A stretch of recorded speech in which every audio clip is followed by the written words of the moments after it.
Hello दोस्तों, जय माता दी। कैसे हो आप सभी लोग? आई होप आप सभी लोग बहुत ही ज़्यादा अच्छे होंगे। तो आज हम आपको बताएंगे और सुनाएंगे भी कि दुर्गा सप्तशती का द्वितीय अध्याय शुरू करने वाले हैं। प्रथम अध्याय मैंने पहले ही वीडियो में समाप्त कर लिया था, तो अब हम शुरुआत करते हैं दूसरे अध्याय की। ऋषि ने कहा, पूर्व काल में देवताओं और असुरों के पूरे 100 वर्ष तक भयंकर युद्ध हुआ। उन असुर को देवताओं को हरा दिया और सब देवताओं को जीतकर महिषासुर स्वयं ही इंद्र बन बैठा। तब हारे हुए देवता ब्रह्मा जी को आगे कर ब्रह्मा, विष्णु और शंकर जी के पास गए और अपनी पराजय तथा महिषासुर के बल व प्रताप का संपूर्ण समाचार सुनाया कि सूर्य, इंद्र, अग्नि, वायु, चंद्रमा, यम, वरुण सब देवताओं को अधिकार से छीन लिया गया है और वह स्वयं ही स्वामी बनकर बैठ गया है। उस समय दुष्ट आत्मा ने अपना स्वर्ग से निकाल दिया। इससे सभी देवता पृथ्वी पर मनुष्यों की भांति रहते हैं। अतः हे महाराज, अब सब आपकी शरण है।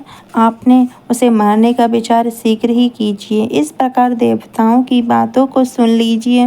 भगवान विष्णु और शंकर बहुत ही क्रोध हुए और उनकी भ्रुकुटि कुटिल तथा मुख रक्त वर्ण हो गया तथा उनके मुख से क्रोध के कारण एक महान तेज उत्पन्न हुआ।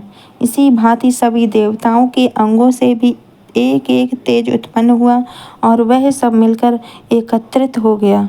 उसकी ज्वालाओं से समस्त दिशाएं व्याप्त हो गईं और सभी देवताओं ने उस तेज पुच्छ को जलते हुए पहाड़ के समान देखा। समस्त देवताओं को शरीर से निकला हुआ एक एकत्रित अतुल तेज अपनी ज्योति से तीनों लोकों में प्रकाश करता हुआ एक स्त्री के रूप में परिणित हो गया।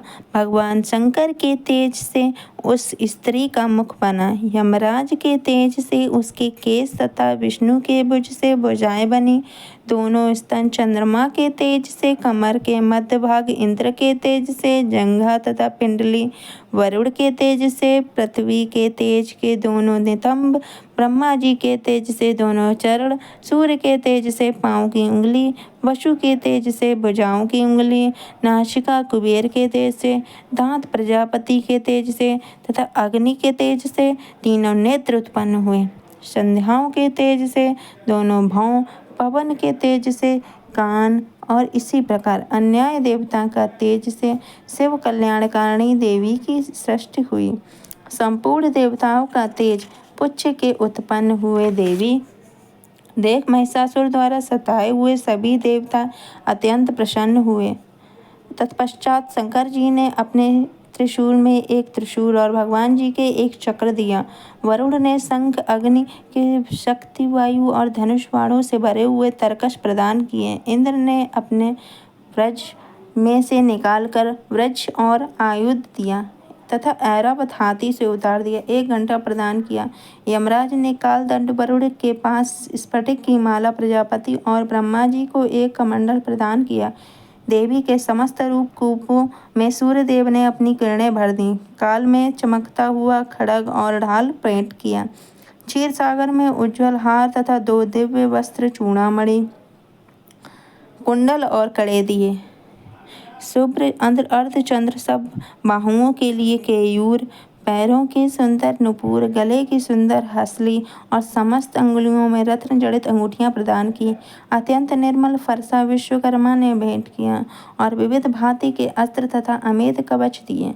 समुद्र ने हृदय तथा गले में पहनने के लिए कमी नमौली होने वाली कमल की माला दे और सुंदर कमल के पुष्प प्रदान किए। हिमालय ने सवारी के लिए श्रृंग तथा अनेक प्रकार के रत्न प्रदान किए।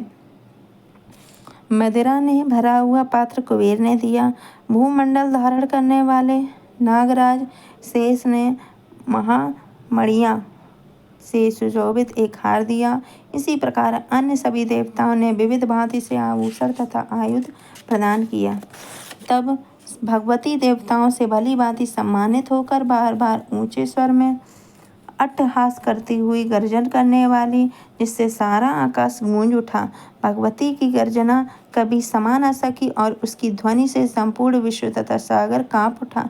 संपूर्ण विश्व, पृथ्वी तथा पर्वत कंपित हो गए।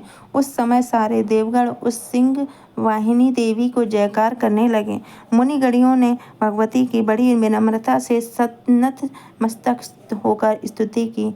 इस प्रकार सारे विश्व को भयभीत देखकर असुरगण अपनी समस्त सेना सुसज्जित कर रखे हुए महिषासुर क्रोध में आकर बोला, यह क्या हो रहा है? ऐसा कर सब असुरों सहित उस भयंकर शब्द की ओर दौड़ा और उसमें त्रैलोक्य व्यापिनी देवी को देखा कि देवी अपने पैरों में इस पृथ्वी को पाताल से दबा रही है और अपने मुकुट से आकाश को छू रखा है। उसके धनुष के टंकार से सारा पाताल कांप रहा है। भगवती के हजारों हाथों ने संपूर्ण दिशाएं व्याप्त हो रही हैं। ऐसी देवी को देख असुरों ने भगवती के साथ युद्ध आरंभ कर दिया। अनेक प्रकार के शस्त्रों के प्रभाव से दशों दिशाओं गूंज उठी। उसी समय महिषासुर का सेना नायक चिच्छुर नामक दैत्य देवताओं से युद्ध करने लगा। चामर असुर चतुरंगिनी सेना लेकर तथा उदग्र राक्षस 60,000 रथी सैन्य को अपने साथ में लेकर युद्ध करने लगे। महाहनु राक्षस 1 करोड़ रथियों की सेना और असिलोमा असुर 5 करोड़ सेना साथ में लेकर युद्ध करने लगा। वाशकल नामक असुर 60 लाख रथ तथा 1000 हाथी घोड़ों की सेना को लेकर युद्ध करने लगा। व्रत नामक असुर 1 करोड़ हाथी रथ की साथ लेकर विडाल असुर 1 करोड़ 50 लाख सेना लेकर और उसी अयुत सेना रथ हाथी घोड़ा साथ में लेकर देवी से युद्ध करने लग गए। महिषासुर से भगवती के साथ युद्ध करने के लिए करोड़ करोड़ हजार रथ हाथी तथा घोड़ों की सेना के साथ लेकर युद्ध भूमि में आ डटा। वे राक्षस गढ़तोमर, बिंदीपाल, शक्ति, मुशल, खड़ग, फरसा, पृष्टि आदि हथियारों से भगवती के साथ युद्ध करने लगे। अनेक दैत्य भगवती के ऊपर शक्ति फेंकते हुए तथा कई पास फेंकते हुए अनेकों राक्षसों ने तो भगवती को तलवार से मारने हेतु प्रहार किया, तो उसी समय देवी ने राक्षसों को अस्त्र शस्त्रों को साधारण तथा खेल खेल में काट डाला। तदनंतर देवताओं और ऋषियों की देवी ने प्रार्थना की। तब देवी ने प्रसन्न हो राक्षसों को अस्त्र शस्त्रों की वर्षा की और देवी का वाहन सिंह भी क्रोधित हो जंगल में दावानल के सदस्य राक्षसों की सेना का विनाश करने लगा। युद्ध करते हुए भगवती ने जितने श्वास छोड़े उस प्रत्येक श्वासों में भगवती के सैकड़ों हजारों गढ़ उत्पन्न हुए और फिर भिंदीपाल, फरसा, शिठिस आदि अस्त्र शस्त्रों को युद्ध करते हुए देवी ने शक्ति द्वारा असुरों का विनाश करते हुए ढोल, शंख, मृदंग बजने लगे। अनंतर भगवती ने त्रिशूल, गदा तथा तलवारों से सैकड़ों महिषासुर को मार डाला। कुछ असुरों को घंटों की आवाज़ से मोहित कर लिया, कुछ को पास में बांध दिया, पृथ्वी पर घसीटा और कुछ को खड़क के टुकड़े टुकड़े करके फेंक दिया। कुछ और दैत्य भगवती के गदा के प्रहार से मूर्छित होकर पृथ्वी पर ढेर हो गए। कुछ राक्षसों के मुख पर मूसल की चोट लगने से रक्त बहने लगा। बहुत से राक्षस हृदय की चोट आहत हुए पृथ्वी पर गिर गए तथा अन्य बाणों से ही मर गए। देवताओं को कष्ट करने वाले दैत्य मरने लगे तथा बहुत सी भुजाएं गर्दन कट गईं। कुछ दैत्यों के सिर कट गए और कोई शरीर से मध्य भाग से ही कट गए। कुछ महा असुर जंघा कट के कारण धराशायी हो गए। कुछ दैत्यों के एक भुजा, एक आंख, एक पैर, एक मस्तक कटकर पृथ्वी पर गिरते पड़े, किंतु फिर वे खड़े होते और फिर रुंड होकर बड़े हथियारों को लेकर श्री भगवती से लोहा लेते। दूसरे रुंडबाजों की ध्वनि के साथ साथ नृत्य करने लगते। कई असुरों के रुंड, तलवार, सृष्टि, शक्ति आदि हथियार हाथ में लेकर श्री जगदम्बा से ठहरो ठहरो कहकर युद्ध के लिए ललकारते थे।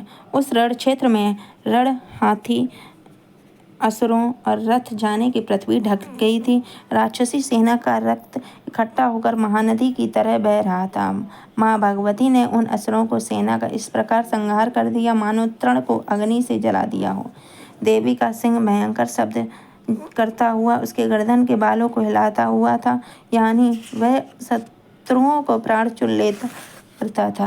देवी के गणों उन महादैत्यों के साथ एक ऐसा युद्ध किया कि देवतागण प्रसन्न होकर आकाश से फूलों की वर्षा करने लगे।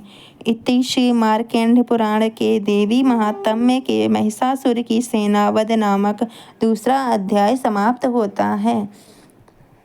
इस प्रकार हमारा दूसरा अध्याय समाप्त होता है। जो चलिए अब हम शुरू करते हैं तीसरा अध्याय। राधे राधे दोस्तों, अब हम शुरू करने वाले हैं तीसरा अध्याय। अतः तृतीयोपाध्याय शुरुआत करते हैं। ऋषि बोले, असुर सेनापति चिच्छुर अपनी सेना का संहार होते हुए देख क्रोधित होकर जगदम्बिका से युद्ध करने के लिए गया। वह असुर युद्ध में भगवती के ऊपर इस प्रकार बाणों की वर्षा करने लगा मानो सुमेर पर्वत पर मेघ पर जल बरस वह असुर युद्ध में भगवती के ऊपर इस प्रकार बाणों की वर्षा करने लगा मानो सुमेर पर्वत पर मेघ जल बरसाता हो। तत्पश्चात देवी ने उनके बाणों को खेल खेल में अपने बाणों से काट लिया और उसके रथ में घोड़े तथा सारथी को भी काट गिराया। तत्काल ही उनके धनुष तथा ऊंची ध्वजा को काट दिया। धनुष को करते ही उसके शरीर में बाणों से घाव कर दिया। धनुष, रथ, घोड़ा तथा सारथी के नष्ट हो जाने पर वह ढाल तलवार लेकर भगवती पर प्रहार करने के लिए दौड़ा। उसने तीक्ष्ण धार वाली तलवार से सिंह के मस्तक पर प्रहार किया। बड़े वेग से भगवती की बाईं भुजा को भी प्रहार किया। हे राजन, वह तलवार भगवती की भुजा पर पड़ते ही टूट गया। तदनंतर उसने बड़े क्रोध से लाल नेत्र करके त्रिशूल उठा लिया तथा भद्रकाली देवी की तरफ उसे फेंका। वह त्रिशूल व्योम मार्ग से गिरते हुए सूर्य के सदृश प्रकाशमान दिखाई पड़ा।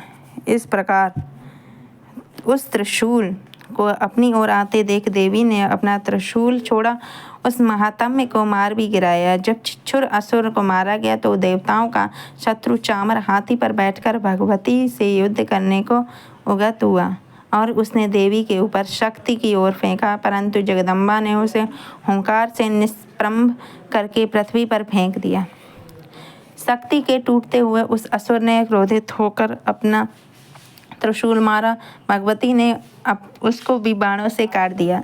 तत्पश्चात भगवती का सिंह उछलकर हाथी के मस्तक पर बैठ गया और उस दैत्य के साथ बाहु युद्ध करने लगा। वे दोनों लड़ते लड़ते हाथी पर से नीचे पृथ्वी पर गिर पड़े और अत्यंत क्रोधित होकर परस्पर लड़ने लगे।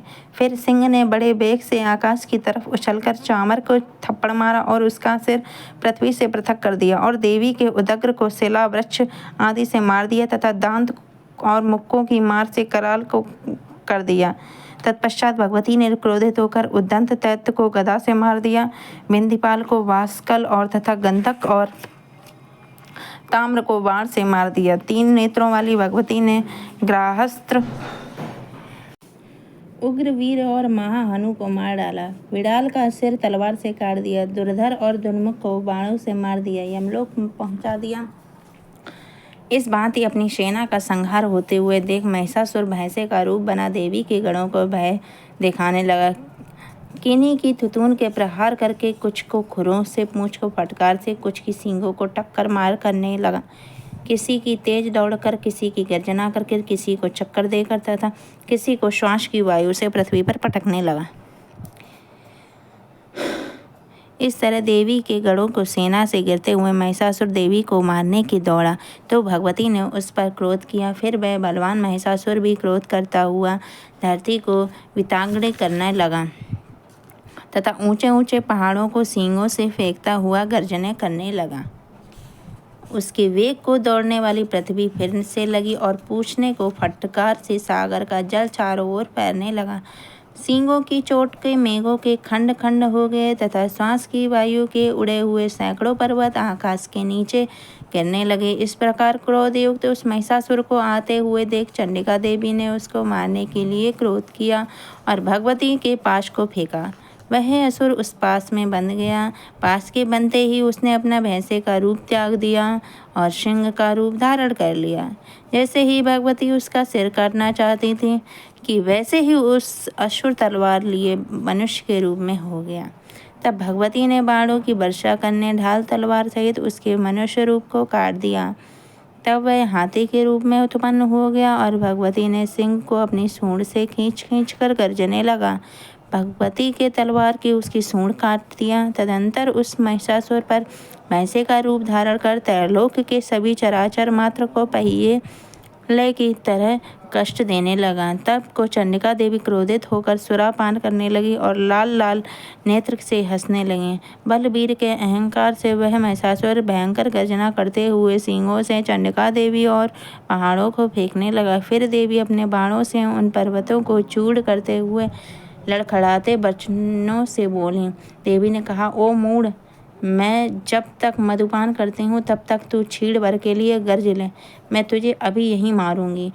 तब यहाँ देवता गर्जना करेंगे। ऋषि बोले, देवी इतना कहकर उस महिषासुर के ऊपर चढ़ गईं और उसके पाँव से दबा लिया।